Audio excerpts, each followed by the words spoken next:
तो अब ना रिएक्ट के कंपोनेंट में कैसे सारी चीज़ें कर सकते हैं हमने वो देखा था, और अब देखने वाले हैं कि कैसे हम स्नैपशॉट वगैरह दिखा सकते हैं। तो स्नैपशॉट जो होता है ना, वो अपनी स्टेट बेसिकली स्नैपशॉट जैसे ही काम करती है।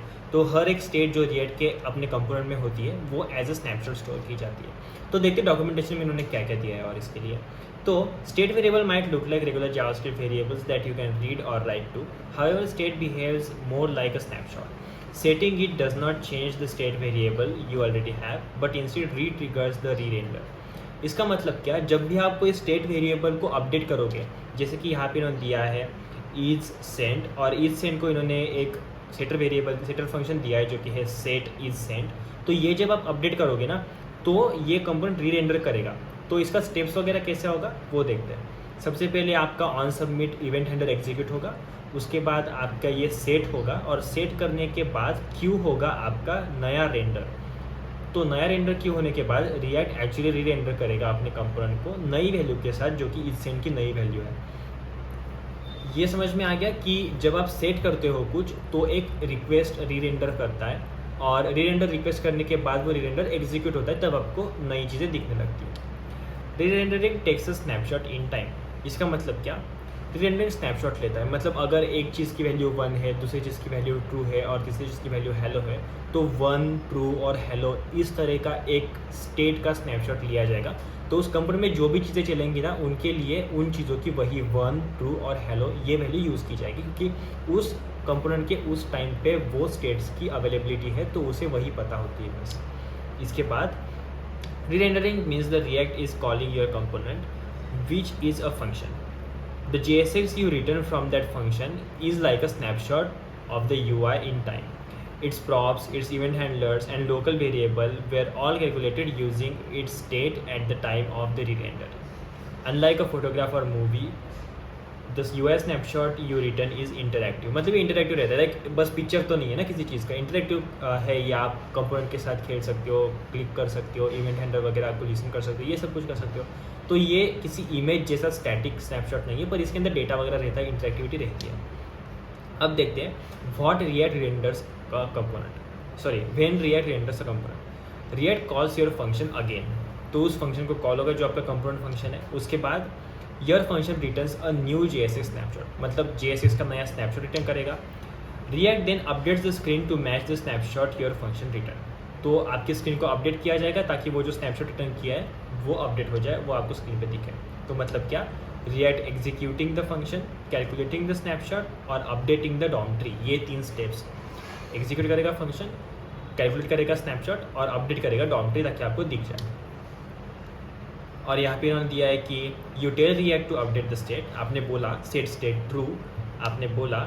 उसके बाद React updates the state, React ने सेट स्टेट जो ट्रू किया तो स्टेट की वैल्यू ट्रू कर दी उसने अपडेट। उसके बाद react passes a snapshot of the state value into the component, तो ये ट्रू हुआ जो वैल्यू है वो कंपोनेंट में पास कर देगा और एक नया स्नैपशॉट क्रिएट करेगा। इस तरह से ये काम करता है। अब देखते हैं नीचे जाके इन्होंने जो एग्जाम्पल दिया है। तो देखो ये कंपोनेंट में नंबर है, सेट नंबर है सेटर, और इसकी डिफ़ॉल्ट वैल्यू है 0। हम बटन के क्लिक पे क्या करेंगे, सेट नंबर को नंबर +1 कर देंगे। अभी आप अगर सोचो कि यहाँ पे क्या होगा, तो नंबर की वैल्यू 0 है, तो 0 + 1 क्या होगा 1, फिर 1 आएगी यहाँ पे, 1 + 1 क्या होगा 2, फिर 2 आएगी यहाँ पे, और 2 + 1 क्या होगा 3। इस तरह से आप सोचते होंगे क्योंकि नंबर की वैल्यू अपडेट हो रही है। पर एक चीज़ जो आप भूल रहे हो यहाँ पे वो ये है कि ये नंबर की जो वैल्यू है उसका स्नैपशॉट अवेलेबल है अपने पास इस कंपोनेंट का। तो नंबर वैल्यू इक्वल टू 0 के लिए ये कंपोनेंट का स्नैपशॉट अपने पास अवेलेबल है। तो ये जब अवेलेबल है, इसका मतलब क्या, इस नंबर को आप इस पूरे कंपोनेंट पे कहीं पे भी रेफर करो तो आपको उसकी वैल्यू हमेशा 0 मिलेगी। तो जब उसकी वैल्यू आपको हमेशा 0 मिल रही है, तो इसका मतलब ये है कि आप अगर नंबर को यहाँ पे +1 करोगे तो ये 0 + 1 होगा। इस सेकेंड लाइन पे फिर नंबर को रेफर कर रहे हो तो फिर क्या, नंबर क्या है 0 + 1 होगा, और फिर 0 + 1 होगा। तो इसीलिए अगर मैं इस +3 को क्लिक करूँ तो भी क्या आएगा +1, क्योंकि हम हमेशा यही कर रहे हैं ना, 0 + 1 0 + 1 0 + 1। तो हम हमेशा 0 + 1 कर रहे हैं, मतलब क्या 1 ही आएगा वैल्यू। ये नंबर की अपडेटेड वैल्यू तो अपने पास आएगी नहीं ना, क्योंकि ये नंबर का जो स्नैपशॉट रेफरेंस है उसमें वैल्यू 0 स्टोर्ड है अपने पास। तो इस तरह से ये काम करता है। आई होप आपको समझ में आया होगा। जैसे कि उन्होंने दिया है state number number plus one, number is zero, so number zero plus one. Second बात में क्या करेंगे, नंबर की वैल्यू जीरो है तो फिर नंबर प्लस वन। थर्ड में क्या, नंबर की वैल्यू जीरो है फिर नंबर प्लस वन, मतलब zero plus one is one. इस तरह से ये काम करता है। तो इसका मतलब हमेशा हम जीरो प्लस वन कर रहे थे, यहाँ पे अगले रिमाइंडर में करेंगे तो वन प्लस वन होगा, क्योंकि एक से वैल्यू बढ़ गई है। जैसे कि अगर मैं यहाँ पे फिर क्लिक करूँगा तो दो हो जाएगा। इस तरह से ये चल रहा है अभी। और स्टेट जो है वो ओवर टाइम, अगर आपने सेट नंबर किया नंबर प्लस फाइव, मतलब नंबर की वैल्यू क्या है जीरो, जीरो प्लस फाइव कर दिया तो ये फाइव आ गया, तो अलर्ट में क्या प्रिंट होगा। जैसे कि मैंने बोला इस कंपोनेंट के लिए इस स्नैपशॉट में नंबर की वैल्यू जीरो है, मतलब नंबर को कहीं पे भी रेफर करो वैल्यू क्या आएगी, जीरो। तो जीरो वैल्यू जब आएगी तो आप अलर्ट करोगे नंबर को। फिर भी आपने यहाँ पे अगर अपडेट किया है नंबर प्लस फाइव, फिर भी ये नंबर का अलर्ट यहाँ पे नंबर पे जीरो प्रिंट करेगा, जैसे कि आप देख सकते हो। और अगर आगे जाए और देखें कि इन्होंने क्या कहा है कि अगर मैं टाइम आउट लगा दूँ तो क्या होगा, कि मैं 3 सेकंड का टाइम आउट लगा देता हूँ तो तब तक कंपाउंड रिमाइंडर हो जाएगा और फिर ये नंबर में मुझे लेटेस्ट वैल्यू मिल जाएगी। तो चलो देखते हैं ऐसा होगा कि नहीं। तो अगर हम लॉजिकली देखें, नंबर की वैल्यू जीरो पे इस कंपोनेंट का स्नैपशॉट है। इस कंपोनेंट के स्नैपशॉट पे हमने जीरो नंबर प्लस फाइव कर दिया, मतलब क्या, नंबर की वैल्यू जीरो ही रही, बस हमने क्यू कर दिया है कि उसको फाइव कर देना। और फिर हमने सेट टाइम आउट लगाया। सेट टाइम आउट कहाँ पे लाई कर रहा है, जिस स्नैपशॉट पे नंबर की वैल्यू जीरो है, मतलब यहाँ पे 3 सेकंड हो, 3 मिनट हो, 3 घंटे हो या फिर 3 साल हो, इसकी वैल्यू हमें हमेशा वही मिलेगी जो कि इसकी वैल्यू थी, जो कि है जीरो।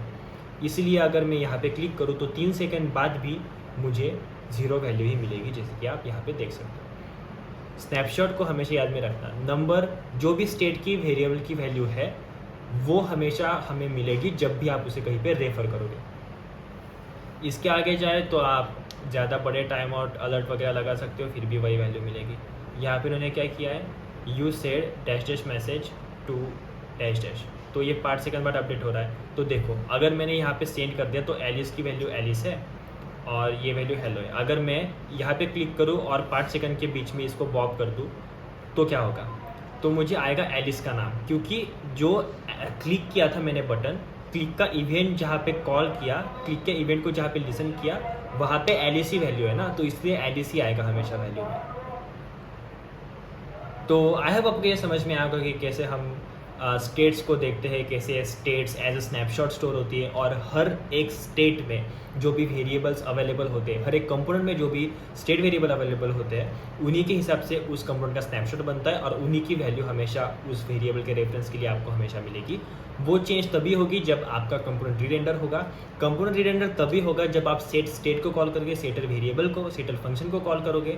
उसके बाद आपकी सारी रिक्वेस्ट क्यू हो जाएंगी और क्यू होने के बाद एक के बाद एक वो एग्जीक्यूट करेंगी और उसके बाद आपका कंपोनेंट रीरेंडर होगा, तब आपको लेटेस्ट वैल्यू मिलेगी। मिलते हैं अगली वीडियो में जहाँ पे और डीप डाइव करेंगे ये स्टेट वाली चीज़ में। तब तक के लिए थैंक यू, बाय बाय।